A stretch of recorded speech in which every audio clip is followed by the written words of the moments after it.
आपको एक बात बताती हूँ। ये जो अंग्रेज लोग हैं ना, ये हमारे देश में बिजनेस करने आए थे। अपने देश में तो कोई धंधा पानी नहीं रहा होगा, इसीलिए इधर मरने आए थे। हमारे देश में जो राजा लोग थे, उन्होंने सोचा ठीक है बिजनेस कर रहे हैं, करने दो। बाप रे, फिर उन्होंने तो हमारे ही ऊपर कब्जा कर लिया।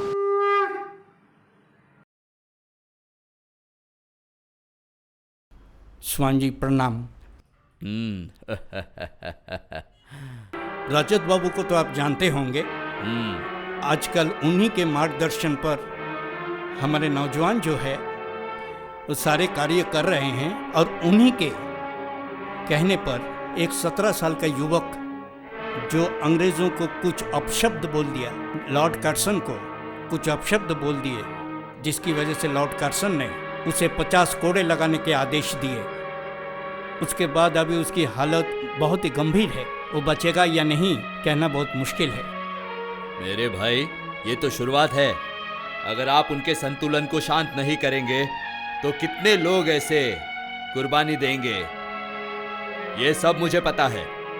इस पूरे देश के अंदर नौजवानों को कुचला जा रहा है, मारा जा रहा है, उनकी उत्तेजना को दबाया जा रहा है, वो सिर्फ इसलिए कि वो ज्ञान का उनमें कैसे समझ पैदा करे तो ही कुछ हो सकता है।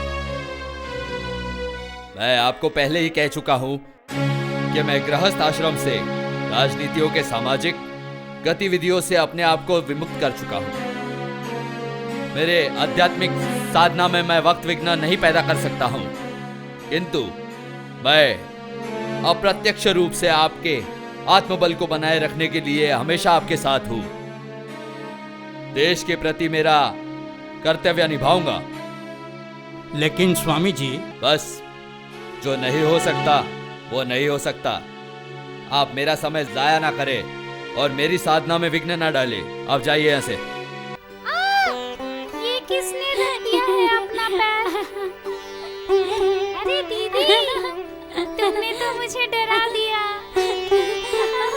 अच्छा अच्छा।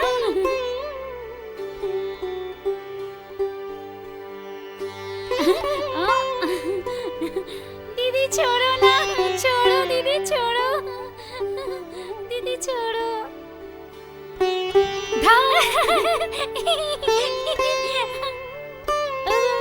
तुझे मारूं क्या? नहीं।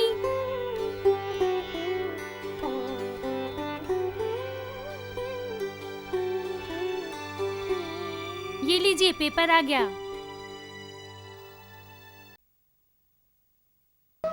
बेटा कहाँ है? वो तो कब का कचहरी पहुंच गया।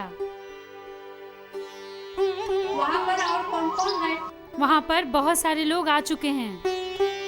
वैद्य है? वैद्य जी आ चुके हैं वहाँ पे। तो वैद्य वहाँ पर क्या कर रहे हैं? मुझे क्या मालूम। उनको तो मेरे पास आना चाहिए था। पापा के पास बहुत लोग खड़े हैं। वो तो रोज की बात है, हम लोग ना सबको भगाते हैं, फिर पिताजी ऊपर आएंगे। कैसे भगाएगी तू? मेरे पास ना एक प्लान है।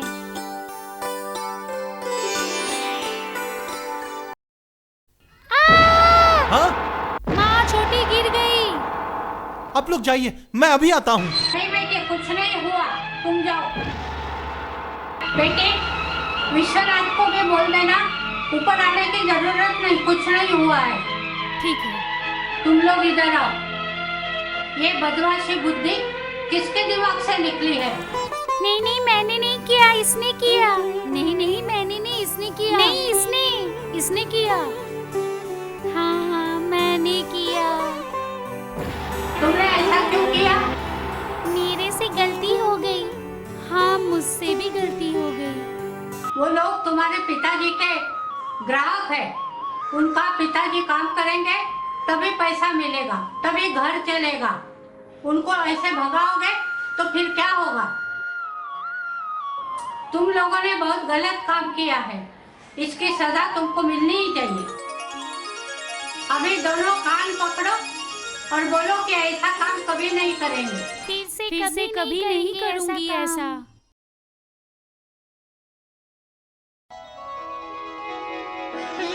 नमस्कार अखिल साहब। नमस्ते वकील साहब। हाँ बोलो।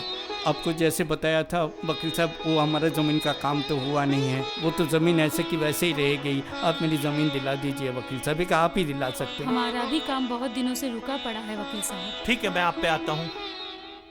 ठीक है, मैं आपका काम कर दूंगा। भगवान आपका भला करे वकील साहब। चंदर, तुम्हारा काम हो जाएगा। आज कचहरी में तुम्हारा ही तो काम कर रहा था सारा दिन। तुम चिंता मत करो, घर जाओ, काम हो जाएगा तुम्हारा।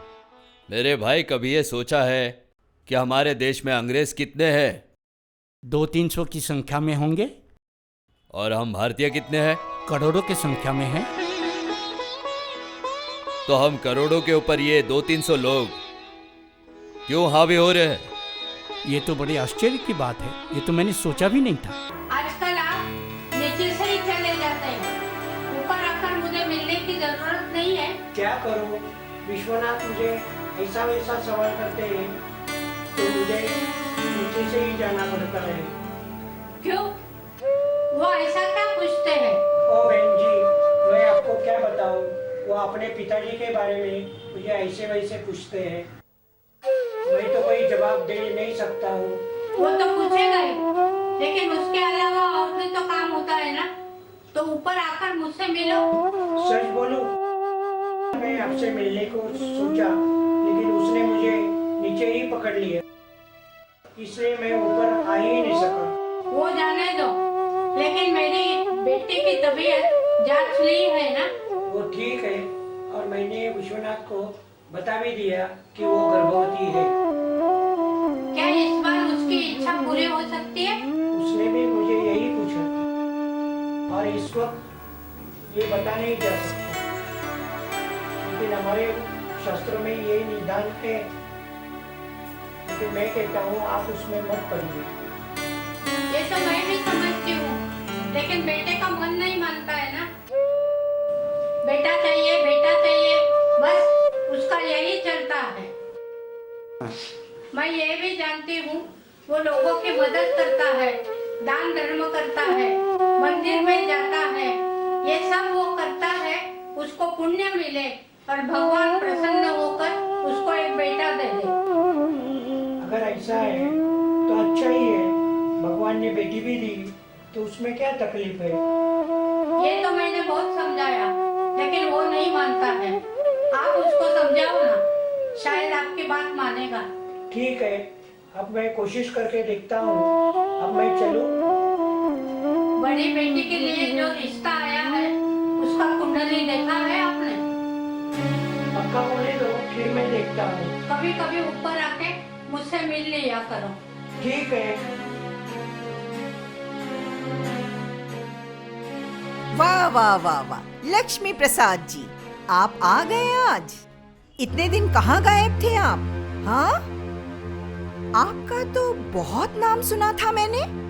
आप कितना कुछ कर देते हो, लेकिन हमारा तो कोई काम नहीं कर पाए। और इतने दिन से हम आपको ढूंढ रहे हैं, लेकिन आपका कोई पता ही नहीं। मुझे अपनी घर की नौकरानी को भेजना पड़ रहा है बार बार। आपने जो भी कहा हमने वही किया आपके लिए। आपका दक्षिणा, आपका पूजा करने के लिए जो हवन सामग्री, साहित्य सामग्री, सब कुछ हमने आपको दिया। दक्षिणा देने में भी कोई कमी नहीं रखी। पर आपने क्या किया लक्ष्मी प्रसाद जी? हमारा काम ही नहीं किया अभी तक। मालकिन, मैंने तो मेरा काम किया है, उसके आगे कोई सफलता ही नहीं मिली है। सफलता नहीं मिली मतलब फिर से हवन करो, फिर से यज्ञ करो, साहित्य सामग्री मंगवाओ, है ना? यही चाहते हो ना आप? आप एक काम कीजिए, आपको कोई जरूरत नहीं है ये पता करने के लिए कि उनके कोख में कन्या है कि पुत्र है। बस आप इतना कर दीजिए तो मैं बहुत खुश हो जाऊंगी। उनके कोख में जो अंकुर है ना, उसको ही आप नाश कर दीजिए। जाइए, ना रहेगा बांस, ना बजेगी बांसुरी।